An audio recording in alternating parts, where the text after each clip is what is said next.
नमस्कार, मैं सुबोध मंडल आज आप लोगों के सामने भाषाओं का वर्गीकरण विषय पर चर्चा करने के लिए उपस्थित हुआ हूँ। भाषा मानव समाज का सबसे बड़ा आविष्कार है। भाषा मानव समाज की सबसे बड़ी उपलब्धि है। भाषा संकेत है, भाषा प्रकाश है, भाषा स्पष्ट और शुद्ध ज्ञान है। यह ज्ञानेंद्रियों और मन का विषय।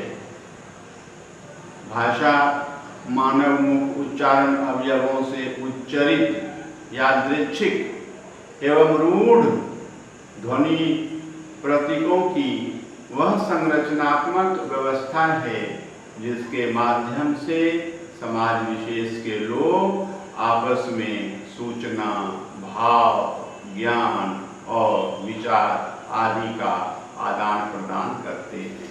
भाषा की भित्तियों पर ही ज्ञान, भाव और विज्ञान आदि का विशाल भवन अवस्थित होता है। सम्यक रूप से कहें तो भाषा संस्कृति की संवाहिका है। भाषा की अनेक प्रकार से और अनेक परिभाषाएं की गई। तत्व की दृष्टि से परिभाषाएं की गई हैं, भाषा की प्रकृति की दृष्टि से परिभाषाएं की गई हैं, भाषा के प्रकार की दृष्टि से परिभाषाएं की गई हैं और कई कई परिभाषाएं की गई हैं, की जा रही हैं और आगे भी की जाती रहेंगी। यहाँ हम नए संदर्भ में भी भाषा की परिभाषा करने का अवसर प्राप्त करेंगे। यद्यपि कि आज की हमारी चर्चा में भाषा की परिभाषा सम्मिलित नहीं है। भाषा समाज में जन्म लेती है, विकास करती है और कोई कोई भाषा दुर्भाग्य से समाज में ही उसकी दुखद मृत्यु हो जाती है। हजारों वर्षों में कितनी भाषाओं ने जन्म लिया, कितनी भाषाओं ने विकास किया और कितनी भाषाओं ने दुखद मृत्यु को प्राप्त किया, यह बताना अत्यंत कठिन है। भाषा चिर परिवर्तनशील, प्रकृति का शाश्वत नियम है परिवर्तन, सृष्टि का शाश्वत नियम है परिवर्तन। भाषा भी इस परिवर्तन से वंचित नहीं रही है, किंतु भाषा में जो परिवर्तन होता है अत्यंत शनैः शनैः, धीरे धीरे और दीर्घकाल की अवधि में यह परिवर्तन परिलक्षित होता है, दिखाई देता है। फिर भी हजारों वर्षों में हजारों भाषाएं बन गई और इन भाषाओं का वर्गीकरण यह विषय आज की हमारी इस चर्चा का है। और वर्गीकरण हम जानते हैं अध्ययन की सुविधा के लिए किया जाता है। वर्गीकरण करने से हम चीज़ों को बड़ी सुगमता से जानते हैं। एक एक भाषा का अध्ययन करना, एक एक भाषा का विश्लेषण करना, एक एक भाषा की विशेषताओं का पता लगाने से अच्छा है कि भाषाओं का एक एक वर्ग बना लिया जाए और फिर उस वर्ग की विशेषताओं का अध्ययन किया जाए और उस वर्ग की प्रकृतियों का अध्ययन किया जाए, तो यह काम जो है अच्छा हो जाता है और बेहतर हो जाता है। संसार में कितनी भाषाएं हैं यह अनुमान का विषय, क्योंकि इसकी ठीक ठीक जानकारी प्राप्त करना बहुत ही मुश्किल का काम है। एक व्यक्ति अधिक से अधिक 8-10 भाषाएं जानता है, यह भी बिरला बिरला कोई व्यक्ति जानता है। यह नहीं कि आमतौर पर एक व्यक्ति जो है वो 8-10 भाषाएं जानता है। कोई कोई व्यक्ति ऐसा होता है जो बहुभाषाविद होता है, कई भाषाओं का जानकार होता है। और ऐसे में संसार में कितनी भाषाएं हैं इसका पता लगाना कठिन है आज भी यह, जबकि यह 21वीं शताब्दी का दूसरा चरण जो है समाप्ति पर है और अगले साल हम तीसरे चरण में प्रवेश करेंगे, तीसरे दशक में प्रवेश करेंगे, तीसरे दशक में प्रवेश करेंगे। लेकिन विज्ञान एवं कंप्यूटर के युग में आज भी कितनी भाषाएं हैं इसका पता जो है सरलता से नहीं लगाया जा सकता है। डॉक्टर भोलानाथ तिवारी ने अपनी भाषा विज्ञान की पुस्तक में बताया है कि संसार में 2796 भाषाएं और आचार्य देवेंद्र नाथ शर्मा ने कहा है कि भाषा का कितनी संख्याएं हैं भाषाओं की संसार में, इसका पता लगाना जो है अनुमान का ही विषय है। उन्होंने भी कहा है कि 2796 भाषाएं बताई जाती हैं संसार में हैं, इतनी भाषाएं, हो सकता है 3000 भी हों, लेकिन जो कुछ भी संख्या है भाषाओं की संसार में यह अनुमानिक है, अनुमानित है। और अभी ताजा जो एक सर्वे आया है उसके अनुसार संसार में 6809 भाषाएं और इन 6809 भाषाओं में 90% भाषाएं तो ऐसी हैं जिनको बोलने वाले लोगों की संख्या जो है 1 लाख से भी कम, 150 से 200 ही भाषाएं ऐसी हैं जिनके बोलने वालों की संख्या जो है 10 लाख से अधिक है। यानी कि 200 में से प्रत्येक जो है भाषा उसके बोलने वालों की संख्या 10 लाख है, तो 200 के लगभग भाषाएं ऐसी हैं, तो 2000 लाख लोग ऐसी भाषाओं के बोलने वाले हैं। फिर 357 भाषाएं ऐसी हैं जिनमें से प्रत्येक भाषा को बोलने वाले लोगों की संख्या सिर्फ 50 है और 46 भाषाएं तो ऐसी हैं जिनको बोलने वाले लोगों की संख्या मात्र एक भाषा और एक व्यक्ति है, अर्थात 46 भाषाएं हैं तो 46 व्यक्ति जो है इस भाषा को बोलने वाले हैं। और अभी जबकि हम लोग भाषाओं के वर्गीकरण पर चर्चा कर रहे हैं तो पता नहीं इनमें से कितने लोग दिवंगत हो गए होंगे और उनके साथ साथ भाषा भी दिवंगत हो गई होगी। भारत में संविधान की 8वीं अनुसूची में 22 भाषाएं स्वीकृत की गई हैं और भारत में 122 भाषाएं ऐसी हैं जिनमें से प्रत्येक भाषा के बोलने वाले लोगों की संख्या जो है वह 10,000 से अधिक।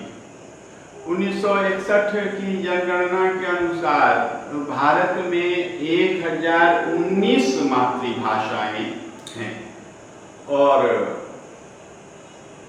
भाषाओं की राजनीति चलती रहती है, तो उसमें आज की तिथि में इस संख्या में थोड़ा बहुत परिवर्तन हो सकता है। बोलने वाले लोगों की संख्या में कमी बेशी हो सकती है, इधर उधर लोग जा सकते हैं, क्योंकि जिनकी मातृभाषा हिंदी भी तो वो इस राजनीति के कारण जो है अपनी मातृभाषा दूसरी किसी स्थानीय भाषा को बताते हैं और इस तरह से हिंदी बोलने वाले लोगों की संख्या में कमी आई हुई है। यह है, इतनी भाषाएं हैं, इनके वर्गीकरण पर चर्चा करने के लिए हम लोग उपस्थित हुए हैं और यह देखना है कि जो वर्गीकरण करेंगे तो वर्गीकरण का आधार क्या होगा, किस आधार पर हम इतनी सारी भाषाओं का, लगभग 7000 भाषाएं हैं संसार में, तो 7000 भाषाओं का वर्गीकरण जो करेंगे किन आधारों पर करेंगे। तो आइए भाषा के वर्गीकरण के आधार की थोड़ी चर्चा कर लेंगे, क्योंकि इन आधारों की चर्चा किए बिना जो हमारा आज का जो विषय है संसार की भाषाओं का वर्गीकरण, वह गति नहीं पकड़ सकेगा, आगे नहीं बढ़ पाएगा।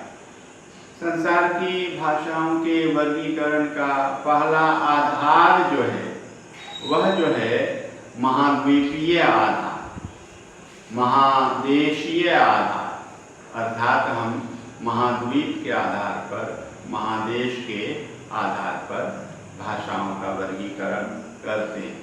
इस तरह से विश्व में जितने भी महादेश हैं तो उतने प्रकार की भाषाएं मानी जाएंगी। एशियाई भाषाएं हैं, यूरोपीय भाषाएं हैं, अमेरिकी भाषाएं आदि आदि, इस तरह से हम कर सकते हैं। दूसरा आधार जो है भाषाओं के वर्गीकरण का, वह जो है देशीय आधार, देश के आधार पर हम भाषाओं का वर्गीकरण करते हैं। इस दृष्टि से देखें तो भारतीय भाषाएं, जापानी भाषाएं, चीनी भाषाएं, पाकिस्तानी भाषाएं, श्रीलंकाई भाषाएं, नेपाली भाषाएं आदि भाषाएं, और संसार में जितने देश, तो इस देश के आधार पर उस किसी एक देश की जितनी भाषाएं होंगी वह उस देश की भाषाएं कही जाएंगी। भारत में 1019 मातृभाषाएं, तो भारत की जो भाषाएं हैं, मातृभाषाएं 1019 हैं। इनमें भाषाएं भी होंगी, बोलियां भी होंगी, और देश के आधार पर जो वर्गीकरण है वह इसी तरह का होगा। तीसरा आधार जो है भाषा के वर्गीकरण का, वह धर्म है। धर्म प्राचीन काल और मध्यकाल में बहुत ही सशक्त संस्थान हुआ करता था, और आज भी धर्म की शक्ति में कोई कमी नहीं आई। संसार के प्रायः लोग धार्मिक सहिष्णुता, सद्भावना रखते हुए भी किसी न किसी धर्म में विश्वास करते हैं, किसी न किसी धर्म में उनकी आस्था सुदृढ़ होती है।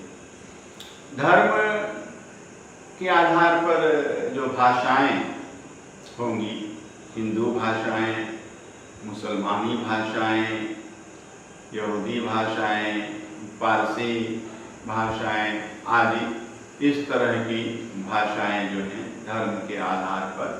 और भाषा, धार्मिक भाषा के आधार पर प्रांत का विभाजन होते देखा गया है, देश का विभाजन होते देखा गया है। तो भाषा, धार्मिक भाषाएं भी भाषाओं के वर्गीकरण का एक आधार है, और वह सशक्त आधार है, सुदृढ़ आधार। भाषाओं के वर्गीकरण का जो चौथा आधार वह काल के आधार पर। काल के आधार पर हम भाषाओं को मुख्य रूप से दो वर्गों में विभक्त करते हैं। एक जो है प्रागैतिहासिक भाषा, और दूसरी जो है ऐतिहासिक भाषा। प्रागैतिहासिक भाषाएं वे हैं जिनका इतिहास जो है नहीं लिखा जा सका है, जिसका ऐतिहासिक विवरण हमें प्राप्त नहीं होता है। ऐसी भाषाओं को इतिहास पूर्व की भाषाएं भी कह सकते हैं। और दूसरी भाषा ऐतिहासिक भाषा है। इन ऐतिहासिक भाषाओं का हमें विवरण प्राप्त हो, उल्लेख मिलता है और इस आधार पर उनका हम वर्गीकरण करते हैं। इसको ऐतिहासिक वर्गीकरण भी कहते हैं। और इतिहास जो है वह समाज में फैलाव होता है, भूगोल में फैलाव। इस दृष्टि से इसको भौगोलिक वर्गीकरण भी कहा जा सकता है, कहते हैं। इतिहास के आधार पर भाषाओं के 3 उपभेद हैं। एक है प्राचीन भाषाएं और दूसरा उपभेद है मध्यकालीन भाषाएं और तीसरा उपभेद है आधुनिक भाषाएं अथवा आधुनिक कालीन भाषाएं। इस प्रकार काल की दृष्टि से, इतिहास की दृष्टि से भाषाओं के ये भेद किए गए हैं। भाषाओं के वर्गीकरण का चौथा आधार जो है वह आकृति के आधार, रूप के आधार। आकृति और रूप या फिर कहें पद एक ही चीज है। यह व्याकरणिक रचना से निर्मित होता है रूप या पद। तो रचनात्मक भाषा भी इसको कहा जाता है, पदात्मक भाषा भी कहा जाता है, रूपात्मक भाषा भी कहा जाता है। और इसकी अपनी एक आकृति होती है, आकार होता है और इस आधार पर इसको आकृति मूलक भाषा भी कहा जाता है। आकृति मूलक भाषाएं जो हैं मुख्य रूप से 2 हैं, अयोगात्मक भाषाएं और योगात्मक भाषाएं। मुख्य रूप से 2। योगात्मक भाषाओं के फिर 3 मुख्य भेद हैं, लेकिन अयोगात्मक भाषा का और कोई भेद नहीं है। लक्षण विशेषताओं के आधार पर हम इनको स्थान प्रधान या स्वर प्रधान या स्थान या स्वर प्रधान इस तरह से हम इनका वर्गीकरण करते हैं और इनकी विशेषताओं को समझते हैं। यह विषय आगे आएगा। तो आकृति के आधार पर भाषा के भेद होते हैं। और जो छठा आधार वह परिवार है भाषाओं के वर्गीकरण का। परिवार के आधार पर, वंश के आधार पर और वंशावली के आधार पर हम जो है जनरेशन के आधार पर भाषाओं का वर्गीकरण करते हैं। यह छठा आधार है। और इसमें हम करते क्या हैं कि जो भाषिक तत्व हैं उनकी समानताओं पर विचार करते हैं और जो भाषा अत्यधिक समानता रखती है उनको हम एक परिवार में रखते हैं और जो भाषाएं समानता नहीं रखती हैं उनको हम दूसरे परिवार के वर्ग में रखते हैं। भाषाओं के वर्गीकरण का जो 7वां आधार वह प्रभाव के आधार पर, प्रभाव मूलक भाषाएं। देखिए, कोई 2 भाषाएं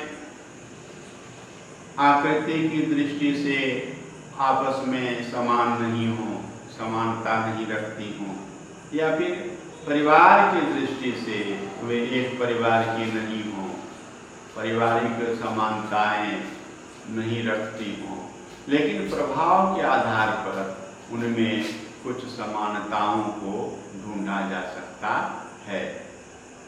और इसको जर्मनी में स्प्राकबंड कहा जाता है। और प्रभाव के आधार पर भाषाओं का वर्गीकरण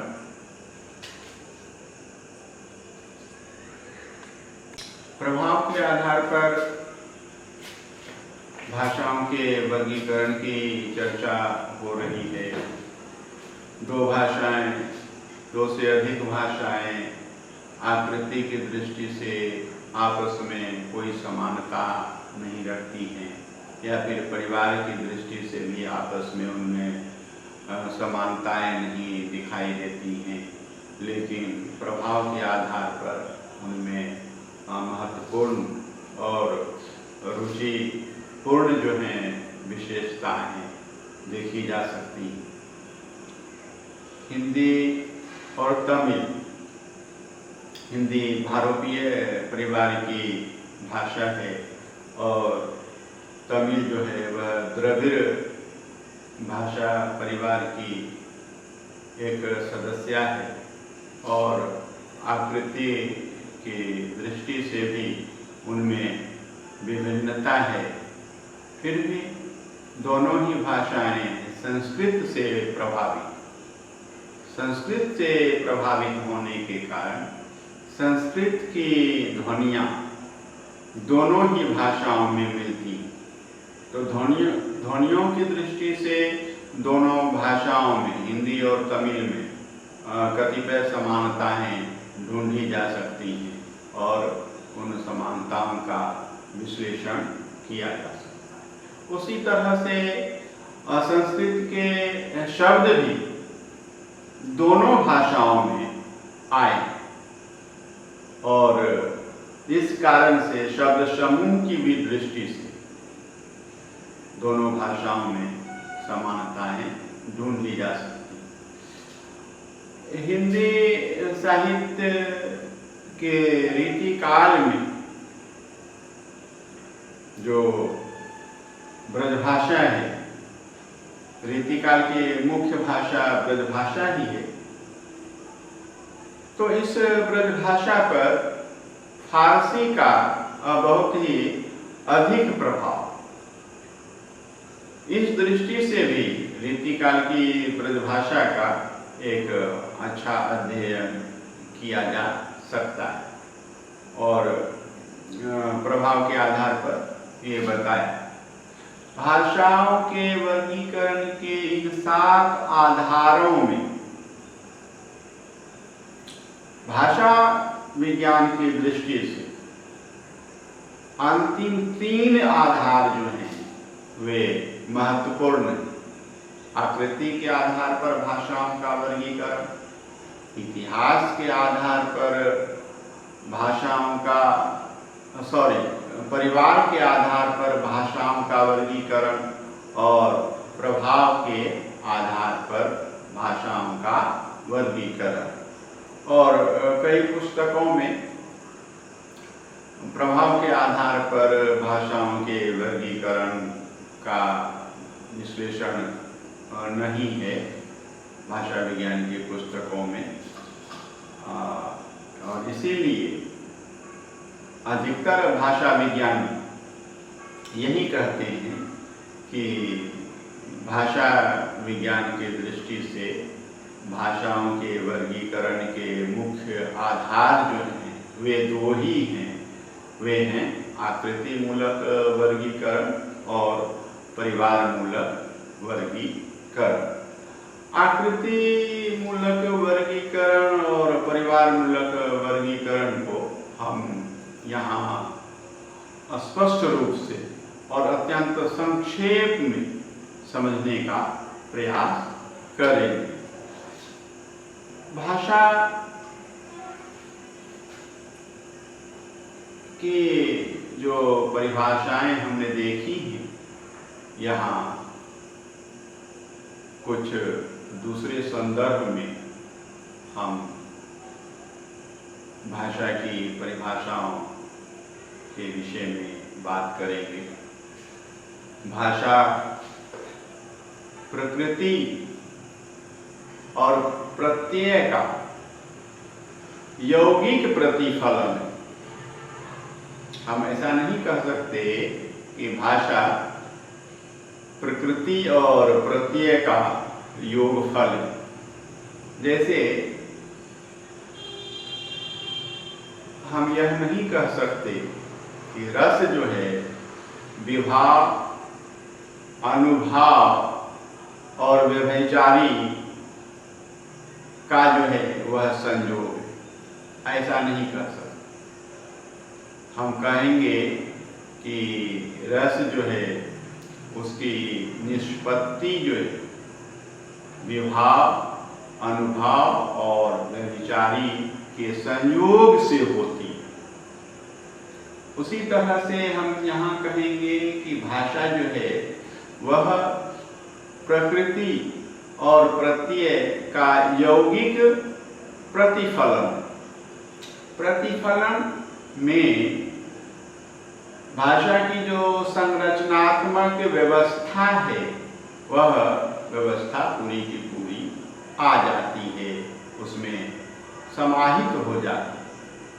अब भाषा की दूसरी सरल परिभाषा इसी के आधार पर हम इस तरह से करेंगे कि भाषा जो है प्रकृति और प्रत्यय की संरचनात्मक व्यवस्था है। एक परिभाषा ये हुई और इसी परिभाषा का दूसरा ढंग जो है, दूसरी शैली जो है वह यह है कि भाषा जो है प्रकृति और प्रत्यय का यौगिक प्रतिफलन है। और एक अगली परिभाषा हम भाषा की करेंगे कि भाषा जो है अर्थ तत्व और संबंध तत्व का यौगिक प्रतिफलन, या फिर भाषा अर्थ तत्व और संबंध तत्व की संरचनात्मक व्यवस्था, यह हम देखेंगे। इसके पहले कि हम भाषाओं के वर्गीकरण की दिशा में आगे बढ़ें, भाषा के अंगों को एक बार देख लें। भाषा को एक जीवंत इकाई माना गया, भाषा को एक सजीव प्राणी की तरह अभिव्यक्त किया गया, समझा गया। हम जानते हैं कि काव्य को भी, पोएट्री को भी सजीव इकाई की तरह, जीवंत प्राणी की तरह परिभाषित किया गया। और हम यह भी जानते हैं कि रस, अलंकार, वक्रोक्ति, ध्वनि, रीति आदि को काव्य की आत्मा सिद्ध करने के लिए बड़ी घोर लगी हुई थी। यहाँ भाषा के संदर्भ में ऐसी स्थिति नहीं है, लेकिन मुख्य बात यह है कि काव्य की भी परिभाषा जीवंत इकाई के रूप में की गई है और भाषा की परिभाषा भी जीवंत इकाई के रूप में की गई। अर्थात भाषा न तो निर्जीव शरीर है और न तो शरीर रहित आत्मा। भाषा न तो आत्मा रहित शरीर है और न ही शरीर रहित आत्मा है। सजीव प्राणी के विषय में हम अच्छी तरह से जानते हैं कि शरीर और आत्मा एक दूसरे पर आश्रित हुआ करते हैं, अन्योन्याश्रय संबंध है दोनों में। आत्मा का निवास यह शरीर ही है और आत्मा ही शरीर की जीवनदायिनी शक्ति है, जिससे शरीर जो है वह सक्रिय रहता है। आत्मा के ही कारण शरीर में सक्रियता रहती है। सामान्य दृष्टि से बात कर, रोग आदि की दृष्टि से बात दूसरी भी हो सकती है। जो व्यक्ति संन्यस्त हो जाता है, कोमा में चला जाता है, तो आत्मा रहने पर भी उसकी सक्रियता जो है निशेष हो जाती है। आइए बात करेंगे भाषा के अंगों के विषय में। भाषा के जो अंग हैं वे मुख्य रूप से 5।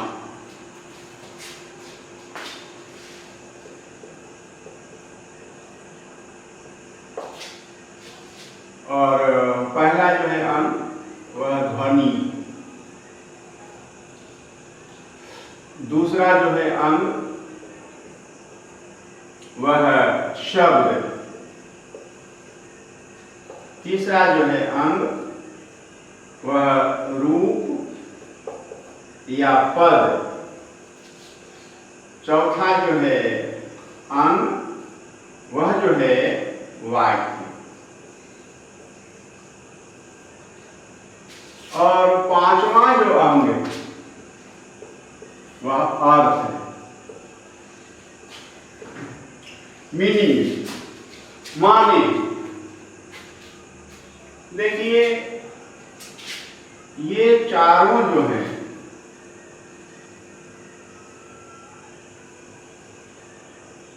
भाषा के शरीर के अवयव, भाषा के शरीर का निर्माण कर,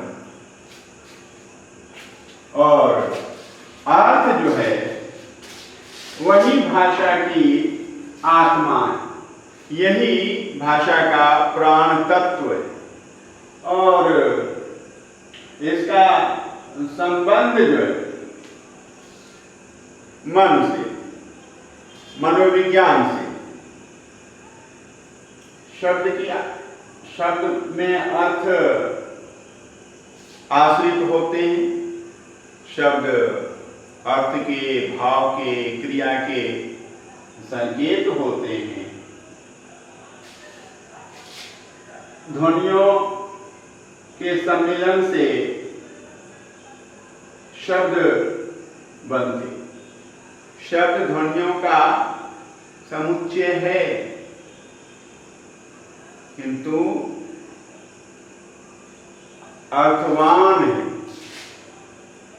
भाषा में अर्थ की दृष्टि से देखेंगे तो शब्दों की सबसे छोटी इकाई, भाषा की सबसे छोटी इकाई और पहली इकाई अर्थ की दृष्टि से यह शब्द ही। देखिए रूप या पद का भी अर्थ होता है, लेकिन यह जो है रूप या पद जो है शब्द से बड़ा होता है।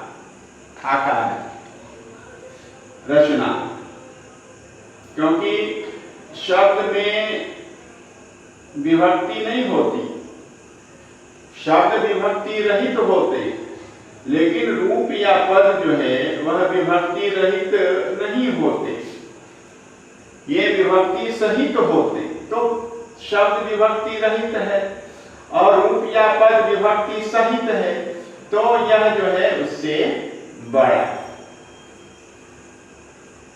वाक्य में पदों का प्रयोग होता है, शब्दों का प्रयोग नहीं होता। जब भी वाक्य हम बनाएंगे तो पदों से बनाएंगे, रूपों से बनाएंगे। शब्द जो हैं वो कोश में रहते और इस पर चर्चा करेंगे बाद में। ये बड़ा होता है शब्द से, और इसमें विभक्ति मिली होती है। वाक्य में विभक्ति के अतिरिक्त भी संबंध तत्व जुड़े होते, समुच्चय बोधक जुड़े होते, और इस संबंध सूचक अव्यय जुड़े होते हैं। संबंध सूचक अव्यय को ही हम निपात ही कहते हैं। तो इस प्रकार से शब्द भी अर्थवान है, रूप भी अर्थवान है, वाक्य भी अर्थवान, किंतु अर्थ की दृष्टि से शब्द भाषा की सबसे पहली, महत्वपूर्ण और लघुतम इकाई।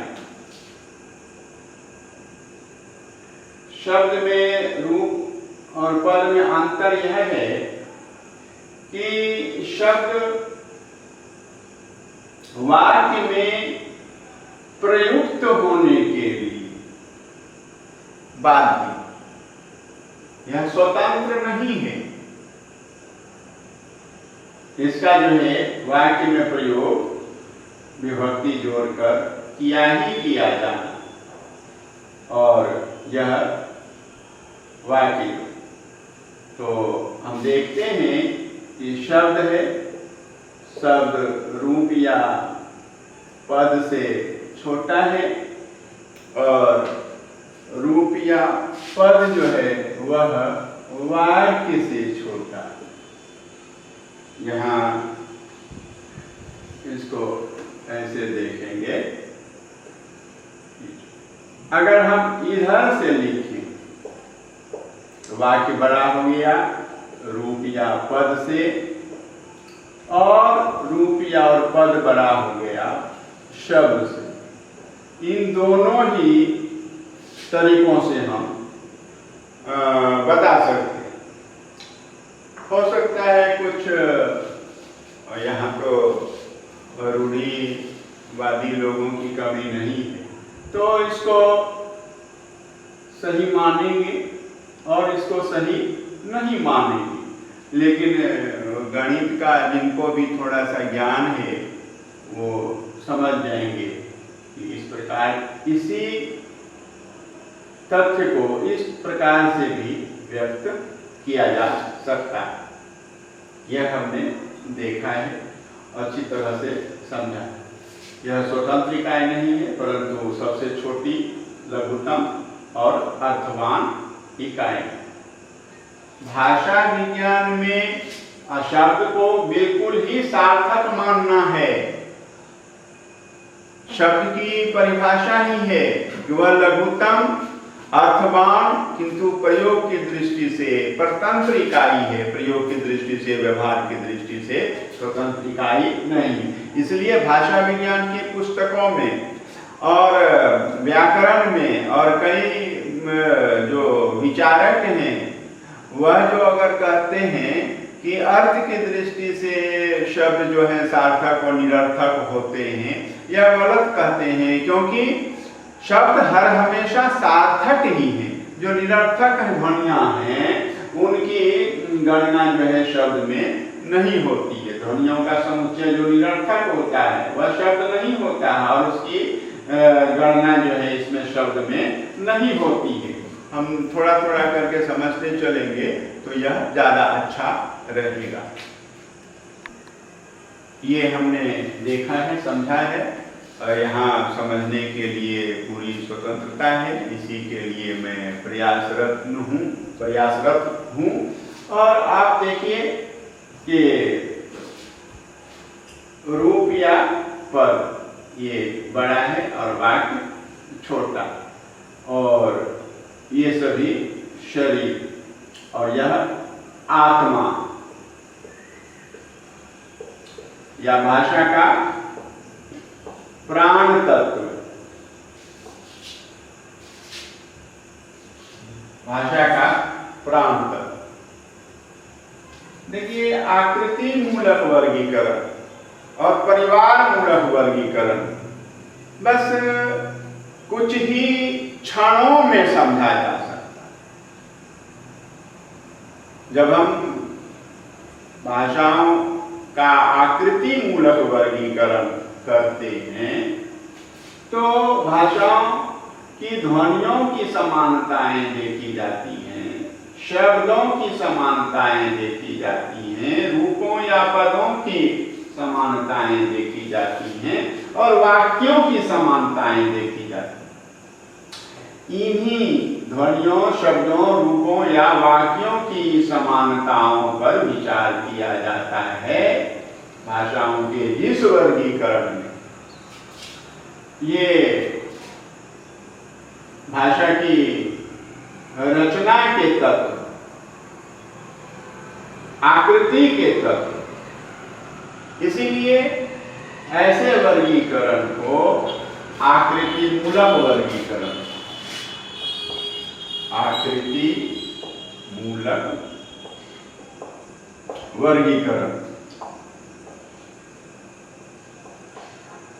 बस आकृति मूलक वर्गीकरण में अर्थ तत्व पर कभी विचार नहीं किया जाएगा, यह ध्यान में रखना है।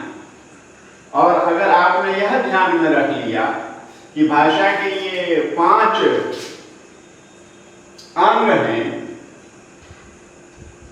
और उनमें ये चारों शरीर की संरचना के लिए उत्तरदायी हैं और अर्थ जो है भाषा में प्राण भरते। तो आपने समझ लिया कि आकृति मूलक वर्गीकरण वह वर्गीकरण होता है भाषाओं का जिनमें ध्वनि, शब्द, रूप या पद और वाक्य इनकी समानताओं पर विचार किया जाता है। और जो भाषाएं, 2 या 2 से अधिक भाषाएं इन स्तरों पर अत्यधिक समानताएं रखती हैं और न्यूनतम विभिन्नताएं रखती हैं, उनको एक वर्ग में रखा जाता है। और परिवार मूलक वर्गीकरण भाषाओं का आपके लिए समझना बहुत ही आसान है। उसमें क्या किया जाता है कि ध्वनि, शब्द, रूप, पद, वाक्य के साथ साथ अर्थ पर भी विचार किया जाता है। हमारे छात्र छात्राओं को यह समझने की भूल नहीं करनी है कि भाषा के परिवार मूलक वर्गीकरण में सिर्फ अर्थ की समानता पर विचार किया जाता है। नहीं नहीं नहीं, आकृति मूलक वर्गीकरण में ध्वनि, शब्द, रूप या पद और वाक्य इनकी समानताओं पर विचार किया जाता है। और परिवार मूलक वर्गीकरण में एक बार फिर समझ लें कि ध्वनि, शब्द, रूप, पद और इसके साथ साथ अर्थ की समानता पर विचार किया जाता है। और इस प्रकार का किया गया वर्गीकरण जो है वह परिवार मूलक वर्गीकरण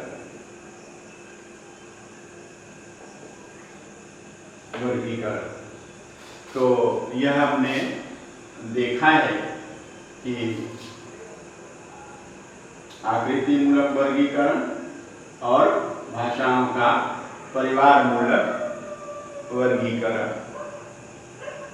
कहीं भी कठिनाई नहीं है। भाषाओं के आकृति मूलक वर्गीकरण में केवल ध्वनि, शब्द, रूप और वाक्य इनकी समानताओं पर विचार किया जाता है।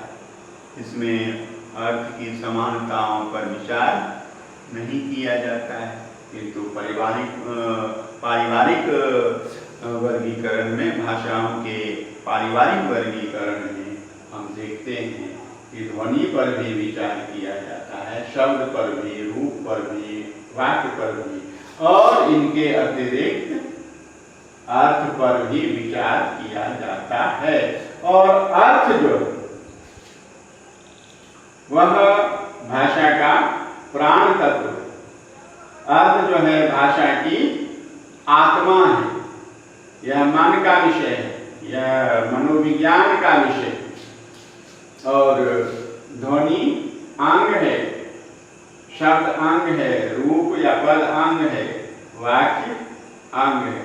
ये सब मिलकर के भाषा की शरीराकृति का निर्माण करते हैं, शरीर की आकृति का निर्माण करते, शरीर के रूप का गठन करते।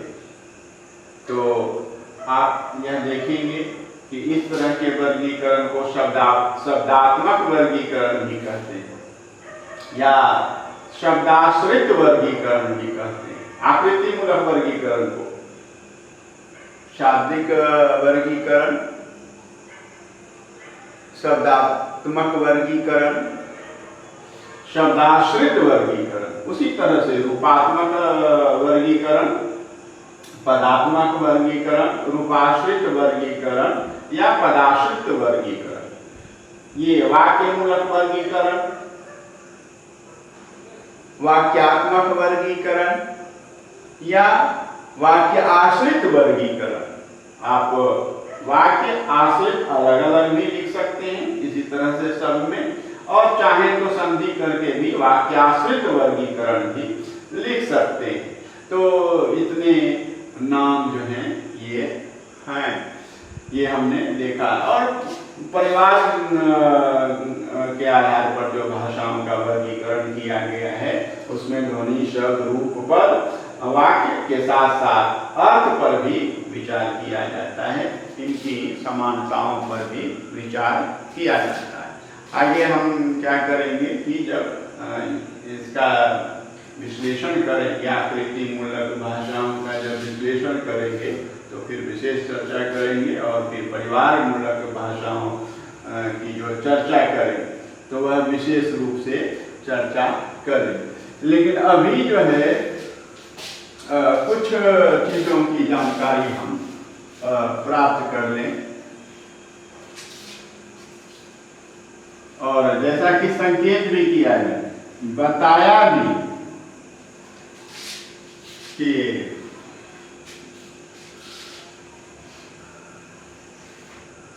कुछ चीजें हैं जो महत्वपूर्ण हैं, वो देखिए, और सरल चीजें हैं लेकिन अच्छी तरह से नहीं समझाई जाती हैं, तो आपको यह समझना है। शब्द देखिए और पद देखिए।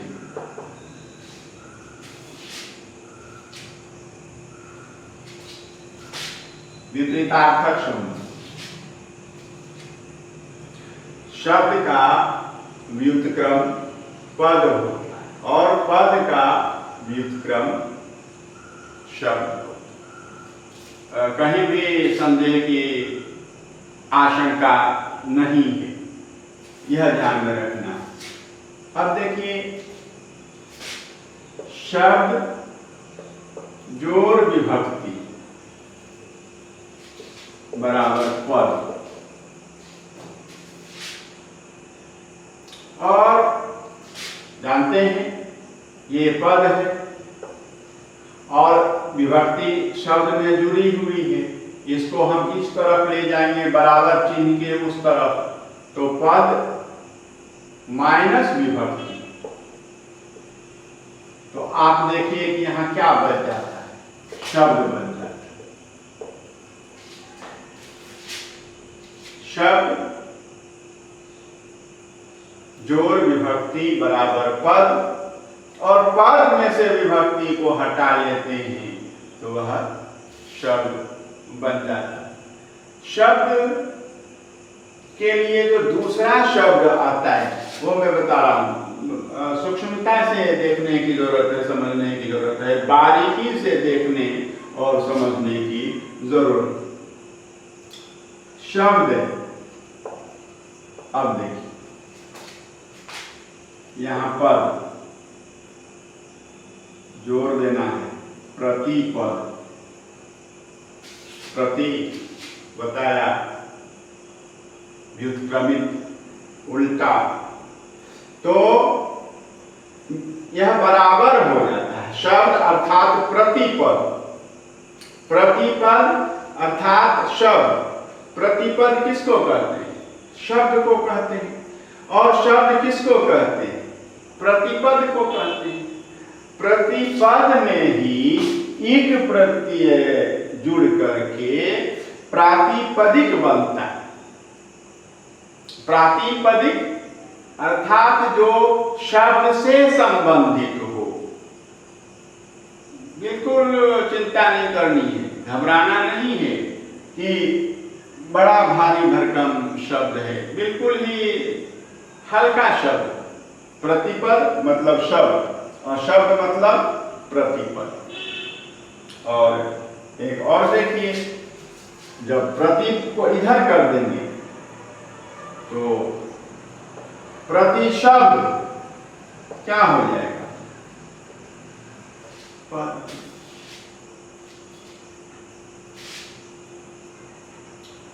पद माने प्रतिशब्द, और प्रतिशब्द माने पद। शब्द माने प्रतिपद, प्रतिपद माने शब्द। और यह हमने देख लिया है और समझ लिया है। यह देखेंगे शब्द और पद, शब्द जोड़ विभक्ति बराबर पद और पद माइनस विभक्ति बराबर शब्द, शब्द बराबर प्रतिपद और प्रति शब्द बराबर पद। इस तरह से हम देखेंगे। दिमाग में इसको बिठाइए और समझिए।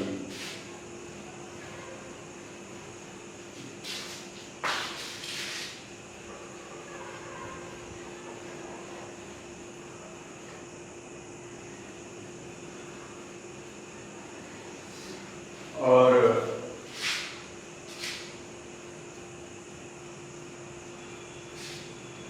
भाषा के विषय में जैसा कि मैंने बताया कि भाषा जो है वह प्रकृति और प्रत्यय और योग तो है ही, जोड़ तो है ही, और यहाँ इसका प्रतिफलन ये करेंगे, ये इस तरह से, तब ये बराबर भाषा बन जाएगी। भाषा की परिभाषा पर जो हमने विचार किया है इस नए संदर्भ में कि भाषा प्रकृति और प्रत्यय का यौगिक प्रतिफलन, तो फंक्शनिंग के बिना सिर्फ यह सीधा सीधा प्रकृति और प्रत्यय का योगफल नहीं है। तो यह हम देखते। प्रकृति के कई अर्थ होते हैं। प्रकृति कुदरत को भी कहते हैं, नेचर को भी कहते हैं, यह हम सभी जानते हैं। और प्रकृति सृष्टि विधायिनी शक्ति को भी कहते हैं, जो सृष्टि का विधान करने वाली शक्ति है, इसको प्रकृति कहते हैं। और पुरुष के साथ इनका संबंध होता है, इनकी तुलना की जाती है। पुरुष और प्रकृति के योग से यह सृष्टि हुई है। सिया राम मैं सब जग जानी, करहु प्रणाम जोड़ी जुग पानी। तो यह प्रकृति सृष्टि जो है, सारा जग जो है, सारा संसार जो है, सिया और राम मैं है, दोनों के योग से, दोनों के परस्पर के सहयोग से यह सृष्टि हुई है, यह संसार रचा गया है, रचित हुआ है। सिया प्रकृति है और राम पुरुष। उसी तरह से शिवा प्रकृति है और शिव पुरुष है। इसी तरह से हम समझ सकते हैं। तो प्रकृति सृष्टि विधायिनी शक्ति, उसको भी प्रकृति का, प्रकृति का पहला अर्थ हमने देखा है कि नेचर को, कुदरत को प्रकृति कहते हैं। और प्रकृति का तीसरा अर्थ जो है वह व्याकरणिक अर्थ है, शाब्दिक अर्थ। ध्यान देंगे, प्रजोर कृति, प्रकृति और कृति शब्द की जो व्युत्पत्ति हुई है, क्री धातु है और उसमें 3 प्रत्यय लगा। क्री धातु में 3 प्रत्यय के योग से कृति शब्द व्युत्पन्न हुआ है और कृति का अर्थ होता है रचना।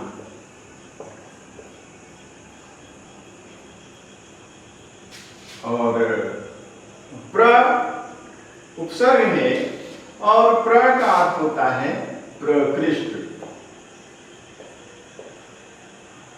उत्तम। तो प्रकृति का अर्थ हुआ उत्तम रचना, श्रेष्ठ रचना, a very very good creation. उसी को प्रकृति कहेंगे शाब्दिक अर्थ की दृष्टि से।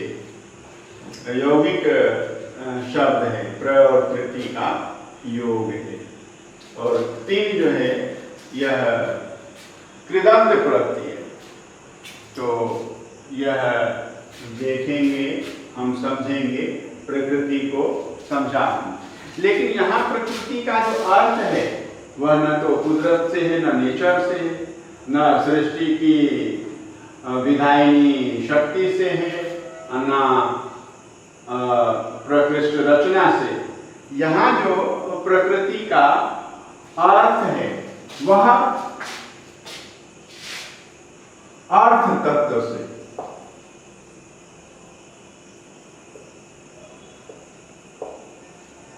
अर्थ बताया, प्राण तत्व है भाषा का, आत्मा है भाषा है। तो अर्थ तत्व प्रकृति और प्रत्यय जो है वह संबंध तत्व है।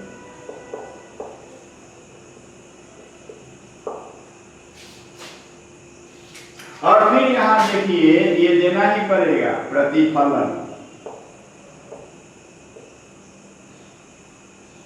बराबर भाषा। जिन लोगों ने सेट थ्योरी पढ़ी है, जिन लोगों ने कैलकुलस पढ़ा है, वो इस प्रतिफलन को अच्छी तरह से समझ सकते हैं और इसके डिनोटेशन को भी, इसके संकेत को भी, संकेतीकरण को भी अच्छी तरह से समझ सकते। तो ये हमने देखा है कि भाषा प्रकृति और प्रत्यय का यौगिक प्रतिफलन है, या अर्थ तत्व और संबंध तत्व का यौगिक प्रतिफलन जो है वही भाषा है।